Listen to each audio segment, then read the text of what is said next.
If you're on Verizon Wireless and haven't hopped on the Windows Phone 8 bandwagon just yet, the Samsung Ativ Odyssey has arrived to get you on board.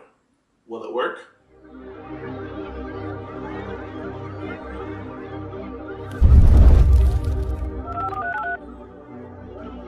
I already did a hardware review, but just to do a quick recap, here are the specs. It's got Windows Phone, so you know that it has a 1.5 gigahertz dual-core processor. It also has a gigabyte of RAM, 8 gigabytes of internal memory, and if that's not enough for you, you've got a micro SD slot that supports up to 64 gigabytes. From a design standpoint, it's classic Samsung. It's got that glossy plastic back. If you've seen the Galaxy Note, you notice that it's kind of similar to that. Also, the Galaxy S3, and it has the faux chrome accents on the side. So it's kind of the same thing. It has that fake brushed metal appearance, but it's really just plastic. Now, the phone has a 4-inch display, so that makes it very nice and comfortable to hold in your hand. The resolution is 480 by 800. Now, that on itself isn't bad, but it's a pen-tile display, so it looks pretty bad when you're doing other things. When you're watching videos, you would expect it to be HD content, just be nice and fluid, but actually what happened is you end up getting like this thin little mesh that you see over the screen, so things don't appear as clear as they should be. The problem gets even worse once you start reading text. Let me switch tabs so you can see what I mean.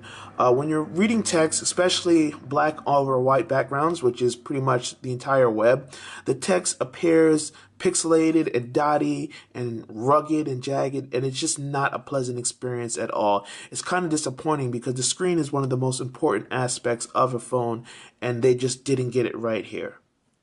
As far as software, you pretty much know what you're getting because this is Windows Phone 8. There's a standard way of approaching everything. You have your music from Xbox. You have Internet Explorer, which is actually a pretty good browser. It's not as feature-rich as you see with Safari or the Google browser for Chrome and all that. But in terms of speed, it handles everything well enough. This is the full Mummerburn website. It loaded it in probably 7 seconds or less. And there's a lot of content on this page, so that's something good to have. It has tabs, recents, favorites, things like that. You shouldn't have any problem using that browser. Aside from that, there's another cool Windows Phone 8 feature, which is DataSense. It basically alerts you to how much data you used within your monthly billing period and tells you specifically how you've used it. So when I see that I've used 146 streaming media, that's listening to a lot of Slacker radio and watching YouTube videos, I know that maybe I ought to wait until I go on YouTube, on Wi-Fi a little more before I start accessing YouTube and all of those things. And here you see I have the start screen. These are live tells. They basically alert you to things that you have going on. So rather than just saying, tap on this to access your email, it alerts me, says, hey, you have one unread email that you should access. If I don't want to have this on there anymore, I can just long press on it. I have multiple options. I can change the size to only be that big, or I can get rid of it altogether. And then I can change this to be smaller or expand and take up across the whole screen. But there are also some things that are unique to Samsung. These are some apps that Samsung has preloaded on the device. My favorite is Now because it's basically a snapshot of what's going on around you. It tells you your local weather, gives you a forecast, and you can scroll down and add more cities. So if you're going to be in Chicago and you say, man, this weather's it's worse than here, maybe I ought to go to Miami instead. You can scroll through and you can get news from Yahoo News, and it refreshes every time you come in. You can choose a category, so if you want sports or you want world news, politics, anything like that. Has stocks. You can track specific indices, or you can your own personal stock portfolio. And then you can also check the current currency rates and then go back, and that's pretty much Now. Easy to access. It has a live tile, so it's always going to tell you the weather right here, and you tap on it to get your news and things. If you want something a little more robust when it comes to news, you can use this RSS reader that'll link with your Google account, and then you can choose which categories if you have labels in Google. So I have one that's set up for all my mobile stuff that I'm tracking, all my tech stuff. And then you can just choose to add a specific feed or a section, and you can browse through your list just like that. Mini Diary is something that's kind of interesting. Not really though, not personally, but I'm sure there's somebody who will find a use for it. Basically, it allows you to create a journal entry of everything that you do. So you can have like a daily one saying, oh, today I went to the mall. But if you're traveling or something, maybe that might be a more useful case. You can do something where you create a new one, you add a photo. So let's say you're in San Francisco and you add a photo that you took while there. Okay, just anything. Alright, you added that photo.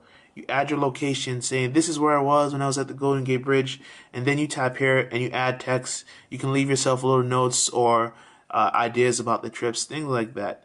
It allows you to create multiple entries, so you're always going to have some kind of like a geocache way of saying what went on with you while you were there, which is kind of cool. And then finally, you have the photo editor, which is kind of nice actually. It allows you to mess around with settings so you can edit, crop, and things like that. But you can also adjust brightness. So I can go on a sliding scale, increase the brightness. I can go to the contrast, decrease or increase that as well. And then once I'm done, I save the photo and share it to another app and post it online or just to my own personal gallery. Beauty is another one that's kind of cool. It's a downloadable lens, so it'll improve the face that you have, the picture that you take. So if your face has blemishes, it'll try to take a picture and remove the blemishes and try to clean it up a little bit, but you can't clean up that mug. On the surface, the Samsung ATIV Odyssey is actually a good phone. It has some nice features because Windows Phone 8 has some standardizations that create a good experience no matter which phone you have. It benefits from that. But there are some things to take away from this. Even within the confines of Windows Phone, the app choices are not as plentiful as you'll get with a Nokia device.